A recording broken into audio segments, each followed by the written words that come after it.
नमस्कार। सबसे पहले हमें ये समझ लेना चाहिए कि आखिर शूद्र वर्ग कहा किस वर्ग को जाता है? शूद्र वर्ग क्या था?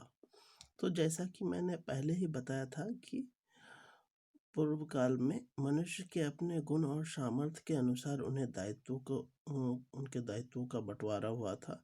जो बुद्धिमान वर्ग थे उन्हें ब्राह्मण वर्ण दिया गया, जो साहसी और शक्तिशाली वर्ग थे उन्होंने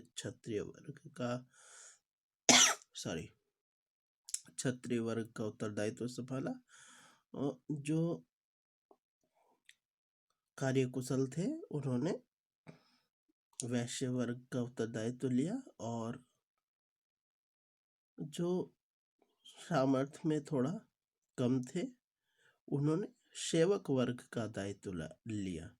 तो शूद्र वर्ग का मुख्य अर्थ है सेवक वर्ग, जिन्होंने सेवा करने का उत्तरदायित्व लिया। तो ये शूद्र शब्द कहीं भी किसी भी दृष्टि से अवहेलना या तिरस्कार का विषय नहीं है। आज वर्तमान काल में सेवा परमो धर्म, सेवा ही सबसे बड़ा धर्म है। इस वर्तमान कलयुग में सेवा करना ही सबसे बड़ा धर्म माना जाता है, और यही एक शूद्र व्यवस्था, सेवा का भाव। शूद्र का व्यवस्था मत अर्थात सेवा का भाव। साधारण सी बात है, अगर जिस वर्ग को शूद्र कह के उपेक्षा किया जाता है, सोच कर देखिए कि अगर वो वर्ग सेवा करने से पीछे मुड़ जाता है, कोई भी वर्ग, अगर जो सेवक वर्ग है वो अगर अपने सेवा का योगदान ना दे तो आप कहाँ जाओगे और कहाँ क्या काम करोगे? साधारण सी बात है। अगर सोचने वाली बात है कि अगर नाई बाल नहीं काटेगा, धोबी कपड़े नहीं धोएगा, नाई अगर बाल ना काटे तो पूरा समाज का रूप सौंदर्य का उत्तरदायित्व तो कौन लेगा? सभी के बाल बड़े बड़े हो जाएंगे। तो ये साधारण सी बात है, और इसमें उपेक्षा और अवहेलना का कुछ नहीं है। ये वास्तव में कलयुग का प्रभाव है, क्योंकि जैसा कि द्वापर युग में गुरु की हत्या के बाद सामान्य रूप से समझ में आ रहा था कि ज्ञान का लोप होगा, और ज्ञान का लोप होने से ही राहु का प्रवेश हो जाता है, अर्थात भ्रम उत्पन्न होता है। और इस भ्रम के कारण दिन प्रतिदिन पतन की ओर अग्रसर होता है समाज या मनुष्य। जहाँ पर राहु का प्रवेश होता है वो धीरे धीरे पतन के गर्त में जाने लगता है, और यहाँ जो श्रेष्ठ ज्ञान है उस ज्ञान की उपेक्षा होती है, और जो निंदनीय ज्ञान, तिरस्कृत ज्ञान, जो नष्ट ज्ञान है, उसी ज्ञान को सम्मान मिलता है। यही राहु का प्रथम प्रभाव है। आज संगीत के जगत में, मनोरंजन के जगत में भी ये देखने को मिल रहा है कि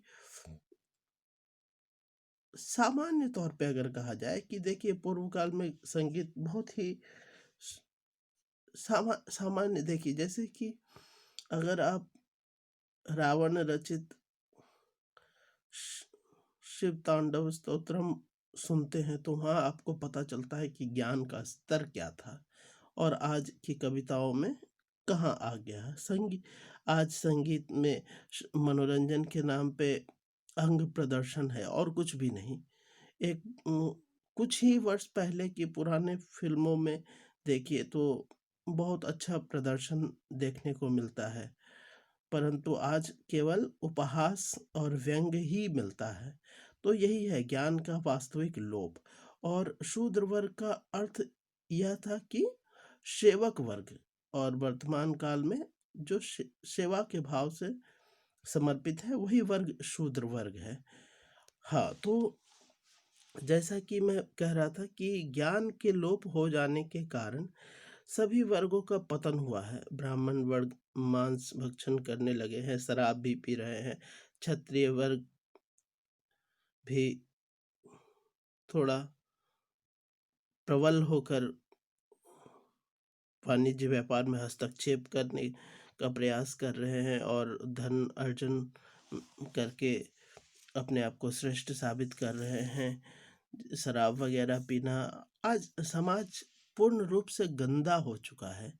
और सबसे अंतिम चरण में शूद्र वर्ग के ऊपर दायित्व आ रहा है। वास्तव में शूद्र का कोई भी गलत अर्थ नहीं था, परंतु चूंकि राहु भ्रम उत्पन्न करता है, ज्ञान का लोप कर देता है और अज्ञानता से प्रताड़ित होकर शूद्र वर्ग की अवहेलना की जाती है। तो ऐसा कुछ भी नहीं था।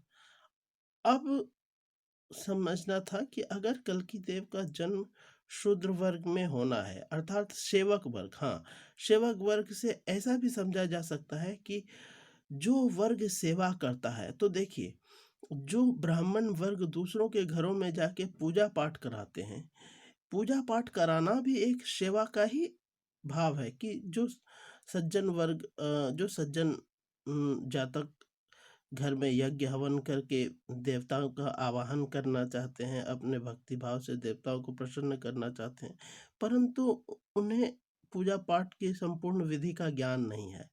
तो ऐसे में जो ब्राह्मण का जो वर्ग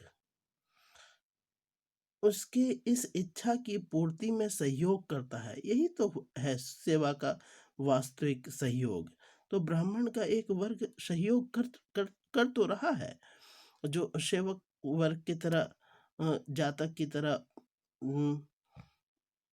जातक के घर में जाके पूजा पाठ करा के उनकी इच्छाओं की पूर्ति करा के हवन में आहुति दिलाकर उनकी इच्छाओं की पूर्ति कराने में सहयोग कर रहा है। तो यह वर्ग भी एक सेवक वर्ग ही है वास्तव में, अगर देखा जाए तो। परंतु अज्ञानता ने इस वर्ग को इतना अंधकार में डाल दिया है कि ये एक उपेक्षा का विषय बन जाता है। परंतु नहीं, वास्तव में सेवक वर्ग एक बहुत बड़ा विचार है। सेवा का भाव सबसे बड़ा विचार है। कलयुग में सेवा परमो धर्म, सेवा ही, जैसे भारत में है अतिथि परमो धर्म, अब आप ये समझ सकते हैं कि कलयुग में अतिथि सेवा परमो धर्म, बस यही कलयुग का मूल मंत्र है। तो अब जैसा कि हम कह रहे थे कि कलयुग में अगर कल्कि देवता का आगमन होना है, तो यह साधारण तौर से समझ लेना चाहिए कि हर युग के अनुसार भगवान विष्णु के अपने अवतार का गुण और सामर्थ्य निर्धारित रहता है। जैसे कि देखिए, वामना अवतार में भगवान ने केवल ज्ञान से ही अपना सब कुछ कर दिया, एक छल के नाम पे अपने ज्ञान का ही प्रदर्शन किया, उसमें किसी शस्त्र की आवश्यकता ही नहीं थी। परंतु जैसे जैसे त्रेता युग की ओर अग्रसर हो रहे हैं, तो भगवान परशुराम में श्राप की भी क्षमता आ रही है और शस्त्र की भी क्षमता आ रही है। सामान्य तौर से समझ में आ रहा है कि भगवान परशुराम शत्रुओं का दो विधि से नाश करते हैं, एक तो शस्त्र से नाश करते हैं और दूसरा श्राप देकर भी नाश करते हैं। उसके बाद जब त्रेता पूर्ण रूप से प्रवेश कर जाता है, तो फिर पूर्ण रूप से शक्ति का प्रदर्शन होता है और भगवान श्री राम कोई श्राप देने की कोई विधि उन पर नहीं दिखती है। भगवान श्री राम स्वयं बाहुबल से अपने शक्ति और सामर्थ्य का प्रदर्शन करके धर्म की स्थापना करते हैं। यहाँ श्राप का कोई विधि नहीं। परशुराम जी श्राप भी दे रहे थे और शक्ति प्रदर्शन भी कर रहे थे, परंतु भगवान श्री राम को श्राप नहीं दे रहे, सिर्फ शक्ति प्रदर्शन कर रहे। अब द्वापर युग में अगर देखा जाए तो भगवान श्री कृष्ण शक्ति प्रदर्शन भी नहीं कर रहे हैं, उन्होंने तो सिर्फ घोड़े का लगाम थामा है और सिर्फ ज्ञान का प्रदर्शन कर रहे हैं। उस समय भगवान श्री कृष्ण का मुख्य शस्त्र उनका सुदर्शन चक्र, जो कि ज्ञान और प्रकाश का प्रतीक है। तो भगवान श्री कृष्ण जी ज्ञान देकर ही द्वापर युग में धर्म की स्थापना कर रहे हैं। तो हर युग के अनुसार भगवान की अपनी शक्ति और सामर्थ्य निर्धारित है। जैसे बुद्ध अवतार में देखिए, बुद्ध अवतार में उनके पास कोई शस्त्र कुछ भी नहीं है, सिर्फ श्रेष्ठ मार्ग का ही ज्ञान दे रहे हैं। मतलब सामान्य तौर से समझ में आ रहा है कि हर युग विशेष में भगवान विष्णु का अपना विशेष सामर्थ्य है। तो अब हमें यह समझना था कि भगवान कल्कि अगर अवतरित हो रहे हैं तो उनमें क्या-क्या सामर्थ्य होंगे जो वास्तविक रूप से परिभाषित होंगे। जैसे बुद्ध अवतार में ऐसी कोई भी दिव्य शक्ति भगवान बुद्ध में नहीं थी, परंतु फिर भी उनके ज्ञान को और विचारों पर विचार किया जाए तो वास्तव में वो दिव्य ज्ञान ही है। तो समय के साथ आवश्यकताएं बदलती गई, विचार बदलते गए और उनके उत्तरदायित्व के साथ साथ उनके प्रभाव भी बदलते गए। और यही था कलयुग का यही था समय का मार्गदर्शन। तो कलयुग में जो कल्कि अवतार जन्म लेंगे उनकी विशेषताएं क्या क्या होगी, परंतु अब यहाँ तक समझने के बाद हमें फिर से एक बार भविष्यवाणियों पे विचार करना चाहिए कि भगवान कल्कि श्वेताश्व में विराजित होंगे, तलवार लेकर आएंगे, उनकी 2 पत्नियां होंगी, 4 भाई होंगे, गरीब ब्राह्मण परिवार में जन्म लेंगे। तो अब समझ में आना चाहिए कि कलयुग में भगवान की क्या-क्या सामर्थ्य और विशेषताएं होगी। तो पहले ये समझ लेना चाहिए कलयुग क्या है। तो वास्तव में कलयुग कलह कलेश का युग है। एक ऐसा युग जहाँ विशेष रूप से मारपीट, रक्त बहा-बही तो हो रहा है, परंतु वास्तव में ये इसका मूल कारण है कलह कलेश। सिर्फ कलह कलेश। कलह कलेश का अंत करने के लिए ही भगवान कल्कि का जन्म होना है।